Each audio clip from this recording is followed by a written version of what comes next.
अस्सलाम वालेकुम जी। उम्मीद करता हूँ सब लोग खैरियत से होंगे। और आज आपका दिन स्टॉक मार्केट में कैसा गुजरा, अपनी राय का इजहार कमेंट में लाजमी कीजिएगा। अच्छा जी, हमने ये सिलसिला जो वीडियो बनाने का है वो कुछ अरसे के लिए रोका हुआ था कुछ पर्सनल रीज़न्स की वजह से। सो अभी हम इसको अगेन स्टार्ट कर रहे हैं। सो होपफुली के एक आप कह लें कि जैसे हम पहले डेली बेस पे वीडियोस बनाते थे आपके लिए, सो अभी भी कोशिश होगी इंशाल्लाह। सो आज से हम इसको कंटिन्यू करेंगे। डेली बेस पे इंशाल्लाह आपके लिए अच्छा कंटेंट बनाएंगे और होपफुली कि आपको हमारा कंटेंट पसंद आएगा। सो चलिए जी, वीडियो शुरू करते हैं। आज इंडेक्स की जो क्लोजिंग है वो 1,65,823 की क्लोजिंग है। उसके बाद जी आज इंडेक्स ने 2,588 पॉइंट नेगेटिव किए हैं, जो कि बनता है तकरीबन 1.54%। सो जो RSI है वो हमारे पास 51 पर है। उसके बाद ओवरऑल जो आज की मूव है, सो उसको अगर हम देखें, एक नेगेटिव मूव थी। पैनिक सेलिंग हमें देखने को मिली। ऊपर से जो रिज़ल्ट्स आए, रिज़ल्ट्स तो तकरीबन एक दो को छोड़ के बाकी रिज़ल्ट्स बेटर थे और काफ़ी बेटर थे रिज़ल्ट, ठीक है। सो लेकिन जो ऑयल प्राइसेस आज इंक्रीज़ हुई हैं अचानक, सो ये चीज़ें थी वो इम्पेक्ट करी मार्केट पे और इंडेक्स को थोड़ा नीचे लाने में उनका आप कह लें कि किरदार था। सो इसको हम देख लेते हैं जी पहले वीकली के चार्ट पे कि लॉन्ग टर्म में हमें क्या नज़र आ रहा है इंडेक्स में टेक्निकली। सो देन हम चलते हैं स्टॉक्स की तरफ। अच्छा जी, सबसे पहले वीकली के चार्ट पर हम देख लेते हैं जी पिवट्स पॉइंट के थ्रू, जो इंडिकेटर है इसके थ्रू के इंडेक्स के पास वीकली के चार्ट में कौन कौन से सपोर्ट एरियाज़ हैं और हाई साइड पे कौन कौन से रेजिस्टेंस एरियाज़ हैं। डाउन साइड पे अगर हम देखें इस इंडिकेटर के थ्रू, इंडेक्स के पास जो है 1,50,000 का सपोर्ट एरिया है। सो यहाँ पर अगर आप देखें इंडेक्स ने अपना हाई लगाया वीकली के चार्ट में। सो उसके बाद आप कह लें कि डिप लिया है या लो लगाने के लिए डाउन आ रहा है। सो अभी हम ये भी देखेंगे कि ये लो कितना लग सकता है। अगर ये एक लो हुआ, अगर खुदा न खास्ता उस लो से नीचे चीज़ें चली जाती हैं, कैंडल नीचे चली जाती है, सो दैन ये चीज़ें आप कह लें कि थोड़ी और डाउन जा सकती हैं। सो अभी हम इसको देख लेते हैं। आज हम थोड़ा सा इसको आप कह लेंगे लॉन्ग टर्म के पर्सपेक्टिव से थोड़ा एनालिसिस करेंगे। बाकी फिर हम डेली बेस की जो भी वीडियो होगी उसके मुताबिक आप कह लें कि जो भी एनालिसिस होगा वो देखा करेंगे आने वाले दिन में या कल में क्या मूव एक्सपेक्टेड हो सकती है। मैंने लगाई है जी फिब रिट्रेसमेंट। सो यहाँ पर हम देख लेते हैं कि कौन सा ऐसा जोन है जहाँ से हमें एक्सपेक्टेड है कि यहाँ से हमें अगर रिवर्सल नज़र आता है, सो हम समझेंगे कि ये इंडेक्स ने हायर लो लगाया है। सो यहाँ से एक अप ट्रेंड की मूव आ सकती है। सो उसके बाद यहाँ पर अगर हम देखें वो मूव बनती है तकरीबन आप कह लें कि सबसे पहला जो जोन होगा वो 1,63 का होगा। 1,63 के जो इसका सपोर्ट एरिया है यहाँ पर, वहाँ तक आ सकता है। अगर यहाँ से ब्रेकआउट मिलता है फिर हमारे पास 1,60 से लेके 1,56 का एक जोन होगा। इस जोन से एक्सपेक्टेड है कि रिकवरी आनी चाहिए। यहाँ से हमें इंडेक्स को यहाँ से अप जाना चाहिए। अगर यहाँ से रिकवरी आती है, सो हम ये होप रखेंगे कि ये जो इसका प्रीवियस हाई है ये भी ब्रेक होगा और इंडेक्स हमें रिकवरी करता हुआ नज़र आएगा। अगर ऐसा नहीं होता, सो फिर चीज़ें आप कह लेंगे थोड़ी और डाउन जा सकती हैं। फिर हो सकता है कि ये जो सपोर्ट एरिया है, ये जो 1,50 के करीब सपोर्ट एरिया है पिवट्स के थ्रू आ रहा, सो वहाँ तक भी हमें इंडेक्स आता हुआ नज़र आ सकता है। बाकी अभी थोड़ी करेक्शन है। सो आपको एरियाज़ बता दिए हैं जहाँ से हमें रिवर्सल एक्सपेक्टेड है। अगर वहाँ से रिवर्सल आता है सो वेल एंड गुड है। अदरवाइज़ हमें आप कह लें कि चीज़ें डाउन आती हुई नज़र आ सकती हैं। सबसे पहले हम देख लेते हैं पीएसओ को। पीएस है, इसका रिज़ल्ट भी आया है। ईपीएस काफ़ी बेटर है, अच्छे प्रॉफिट्स आए हैं, रिज़ल्ट अच्छा है। लेकिन आप कह लें कि आज ये थोड़ा प्रेशर में रहा, इंडेक्स प्रेशर में रहा। सो चीज़ें हमें मोस्टली स्टॉक्स हैं जो बड़े स्टॉक्स हैं, पीएस हो गया, पीपीएल हो गया, उसके बाद नेशनल बैंक है, जो इस तरह के जो बड़े स्टॉक्स हैं वो हमें थोड़ा सा प्रेशर में नज़र आए। इसकी जो क्लोजिंग है जी वो तकरीबन 366 के पास है। RSI हमारे पास 46 पर है। इसके पास जो डाउन साइड पे सपोर्ट होगी वो तकरीबन 347 के पास है।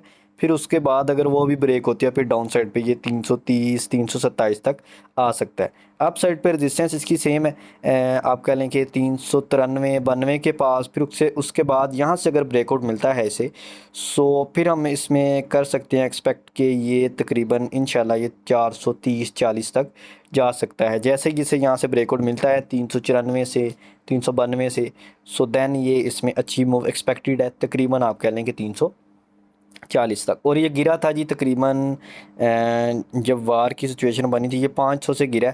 सो ये नीचे आया था जी तकरीबन 330 से 23 के दरमियान, ठीक है। सो इस रेंज में ये आया था। सो यहाँ से उम्मीद है कि यहाँ से नीचे से सपोर्ट, क्योंकि रिज़ल्ट अच्छा आया है, सो होपफुली कि ये नीचे से सपोर्ट लेगा। सो देन हमें एक अच्छी मूव नज़र आती है। अगर यहाँ से सपोर्ट नहीं मिलती सो ऑब्वियस सी बात है कि फिर ये गैप फिल करेगा और 330 तक ये आ सकता है। नेक्स्ट है जी हमारे पास MTL मिलर ट्रैक्टर। सो इसकी जो आज की क्लोजिंग है वो 533 की क्लोजिंग है, तकरीबन RSI हमारे पास 63 के पास है। सो डेली के चार्ट में आज की जो इसकी मूव है इसमें भी न्यूज़ आई है कि ये स्प्लिट हो रहा है। सो अभी तक अगर हम ये एक हिस्ट्री देखें कि जो जो स्टॉक स्प्लिट हुए हैं उनमें क्या मूव आई है स्प्लिट होने के बाद, तो अगर हम देखें मेरी नज़र में जो अभी तक स्टॉक आ रहा है वो है सिस्टम, ठीक है। उसके बाद है माड़ी पेट्रोलियम की, आप कह लें कि एक एवरेज मूव है स्प्लिट होने के बाद, लेकिन सिस्टम ने अच्छी मूव दी है ओवरऑल स्प्लिट होने के बाद। सो मतलब कि अगर कंपनी स्ट्रॉन्ग है, वो पहले स्प्लिट होने से पहले भी अगर अच्छी मूव देती रही है, सो एक्सपेक्टेड है कि वो स्प्लिट होने के बाद भी आपको, आप कह लें कि मायूस नहीं करेगी। सो अगर हम इसको देखें तकरीबन पिछले कुछ अरसे में कोई भी एक, आप कह लें कि अच्छी मूव हमें MTL ने नहीं दी। जब जब से इनका ये इशू बना था अच्छी मूव देखने को नहीं मिली।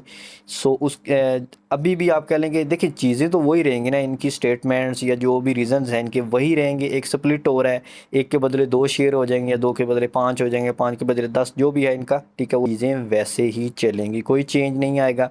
सो इसलिए अगर आपके पास है सो आप अपना इसमें डिसीजन मेकिंग कर सकते हैं। सो उसके बाद अगर हम देखें इसके अकॉर्डिंग, क्योंकि अभी तो इसके सपोर्ट हैं, रेजिस्टेंस एरिया सारे चेंज हो जाएंगे। सो लेकिन अगर हम इसके मुताबिक भी देखें यहाँ पर, सो ये इस ट्रेंड लाइन को फॉलो कर रहा है जी। यहाँ पर अगर आप देखें सो ये तकरीबन आप कह लें कि 513, 14, 15 तक डिप लेगा। फिर उसके बाद अगर इसी ट्रेंड लाइन को फॉलो करता रहता है सो ये अप जाएगा, ओवरऑल स्प्लिट हो जाएगा। सो स्प्लिट होने के बाद ये आप कह लें कि इसकी वैल्यू आई थिंक आधी रह जाएगी। अब नेक्स्ट है जी हमारे पास BOP बैंक ऑफ पंजाब। सो इसकी जो लास्ट क्लोजिंग है वो 34.64 की लास्ट क्लोजिंग है। RSI जी 57 पर है, कोई ज़्यादा ओवरबॉट नहीं है इसमें, थोड़ी सी आप कह लें कि प्रॉफिट टेकिंग आई है, थोड़ा सा सांस ले रहा। ओवरऑल अच्छी मूव दी है, अच्छी रिकवरी हमें इसमें देखने को मिली है। पिछले 1-2 वीक में इसने एक अच्छी रिकवरी दी है। ये तकरीबन अगेन वार की सिचुएशन में ये नीचे आया था, उसके बाद अगेन ये तकरीबन 25 से 35 से 37, 38 रुपये तक चला गया है। सो ओवरऑल एक अच्छी मूव है। सो इसमें अभी भी एक्सपेक्टेड है इंशाल्लाह ये हमें 40 तक जाता हुआ नज़र आ सकता है। बाकी इसके पास जो सपोर्ट है वो तकरीबन 33 के पास है, ठीक है। अगर वो ब्रेक होती है सो फिर ये थोड़ा सा आप कह लें कि इसके लिए ख़तरा होगा। अदरवाइज़ इंशाल्लाह हमें ये 40 तक का, 38 तक का, 40 तक के टारगेट्स शॉर्ट टर्म में आप इसमें रख सकते हैं। बाकी उसके बाद जो टारगेट्स होंगे जो इसके हैं वो 43, 45 है। फिर उसके बाद इसमें यहाँ पर देखें ना, आपका अपर हैंडल पैटर्न भी बन रहा था जिसके टारगेट्स काफ़ी अच्छे हैं, जिसको फॉलो बिल्कुल भी नहीं किया और उसके बाद डाउन आया वार सिचुएशन की वजह से। सो अभी अगेन अप जा रहा है। होपफुली कि हमें जो इसके टारगेट्स हैं 50 के, 60 के न्यू टारगेट्स बताए जा रहे हैं। सो वहाँ तक इंशाल्लाह ये हमें जाता हुआ नज़र आएगा अगर कोई सिचुएशन सही हो जाती है। वार की जो सिचुएशन है अगर वो हमें सीज़ फायर होता हुआ नज़र आता है सो चीज़ें हमें न्यू हाई लगाती हुई नज़र आएंगी इंशाल्लाह। नेक्स्ट है जी हमारे पास सिस्टम लिमिटेड। सिस्टम लिमिटेड एक आप कह लेंगे अच्छा स्टॉक है और ये अल्हम्दुलिल्लाह हमारी पिक भी है प्रीमियम ग्रुप में। हम इसमें ट्रेड करते रहते हैं, अभी भी आप कह लें कि हम इसमें ट्रेड कर रहे हैं। सो इसने जी तकरीबन 106-7 से इसने मूव दी है और अभी ये खड़ा हुआ है जी 150 के पास।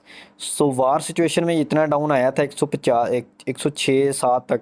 फिर उसके बाद इसने ओवरऑल एक अच्छी मूव दी और अभी यहाँ पर एक इसकी रेजिस्टेंस है, आप कह लेंगे तकरीबन 154-55 के पास। यहाँ से इसे ब्रेकआउट मिलता है। सो दैन ये हमें इंशाल्लाह जी 160 का एक टारगेट आप रख लें, फिर उसके बाद 170 के टारगेट रखें। बाकी डाउन साइड पे जो सपोर्ट है वो 148, 150, फिर उसके बाद अगर मोर डाउन आता है 144, 140 यहाँ तक आएगा, ठीक है। अगर कोई वर्स्ट सिचुएशन बनती है फिर यहाँ तक आएगा, अदरवाइज़ 148, 150 से इंशाल्लाह हमें ये एक अगेन अच्छी मूव देता हुआ नज़र आएगा। RSI भी कोई ज़्यादा अप नहीं है, सो चीज़ें इसमें अभी बिल्कुल ठीक चल रही हैं। सो इंशाल्लाह इसमें अच्छी मूव अभी भी एक्सपेक्टेड है। सो नीचे सपोर्ट आप देख के रखें, सपोर्ट से ब्रेकआउट हो नीचे की तरफ, सो फिर आपने इसमें थोड़ा सा आप कह लें कि सीरियस हो जाना है, ठीक है।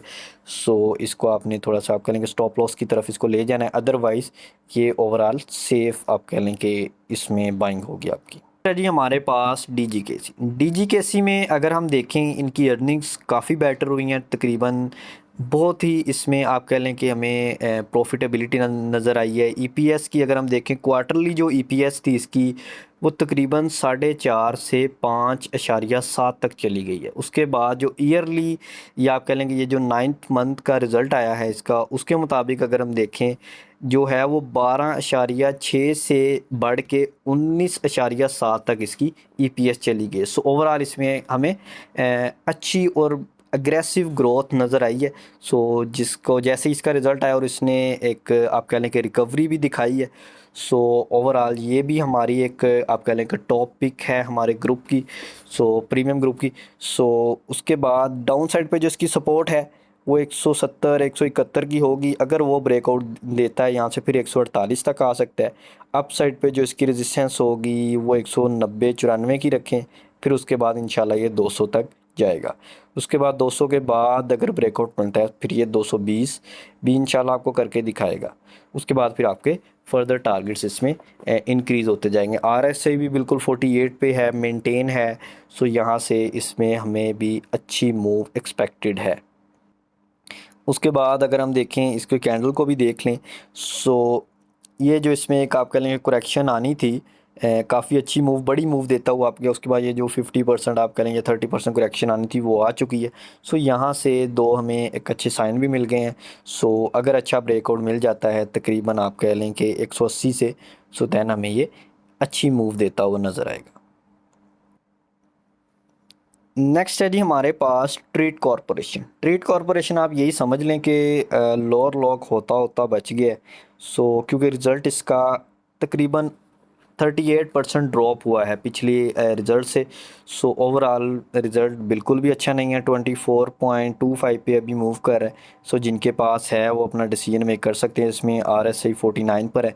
सो मेरे ख्याल से नीचे आने देना चाहिए अभी इसे सपोर्ट पे, जहाँ से ये अच्छी सपोर्ट लेता है वहाँ पर इसे पिक करना चाहिए। बाकी अभी इसमें क्योंकि रिज़ल्ट अच्छा नहीं आया, सो हो सकता है कि थोड़ा आज भी प्रेशर था, सो 1-2 दिन और प्रेशर रहे इसमें, या 1 वीक तक प्रेशर रहे। सो जैसे ही कोई इसमें टेक्निकली आपको अच्छी मूव नज़र आए, एक्सपेक्टेड नज़र आए, सो वहाँ पर आप इसमें से अगेन इसको पिक कर सकते हैं। बाकी कोशिश करूँगा कि मैं वीडियो में ही आपको अपडेट करता रहूँ इसके बारे में। होपफुली कि वीडियो आपको अच्छी लगी होगी। बाकी अगर किसी किस्म का कोई क्वेश्चन हो, सो वो आप पर्सनल में मैसेज करके पूछ सकते हैं। बाकी देखें 5-6 माह बाद वीडियो बना रहा हूँ, सो मेरे बोलने में या वीडियो में कोई ना कोई आप कह लें कि आपको बेहतरी की गुंजाइश बिल्कुल नज़र आ रही होगी। सो इंशाल्लाह मैं कोशिश करूँगा कि वक्त के साथ साथ जो भी बेहतरी की गुंजाइश है, जो भी चीज़ें मोर बेटर हो सकती हैं, सो उनको बेटर करके आपके सामने अच्छी वीडियो, अच्छा कंटेंट आपके सामने पेश किया जाए। जज़ाकल्लाह।